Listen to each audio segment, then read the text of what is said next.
ಇಲ್ಲಿ ನೋಡಿ ಅಯ್ಯರ್ ಭಟ್ರ ಮನೆಯಲ್ಲಿ ನವರಾತ್ರಿ ವಿಶೇಷವಾಗಿ ಗೊಂಬೆಗಳನ್ನು ಕೂರಿಸಿದ್ದಾರೆ. ತೋರಿಸ್ತೀನಿ ನೋಡಿ. ನೋಡಿ ಯಾವ ರೀತಿಯಾಗಿ ಇಲ್ಲಿ ಕೂರಿಸಿದ್ದಾರೆ, ಲೈಟ್ ಹಾಕ್ತಾರೆ. ವಾವ್, ಸೂಪರ್ ಅಲ್ಲ?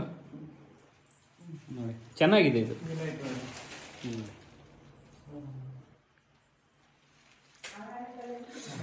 ಇದು ಮತ್ತು ಒಳ್ಳೆ ಇದೆ.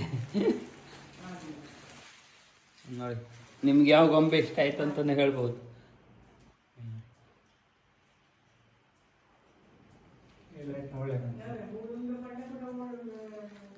ಮಕ್ಕಳಿದ್ ಮನೆ ಆದ್ರೆ ಪೂರ ಚೆಲ್ಲಾಕ್ ಬಿಡ್ತಾರೆ.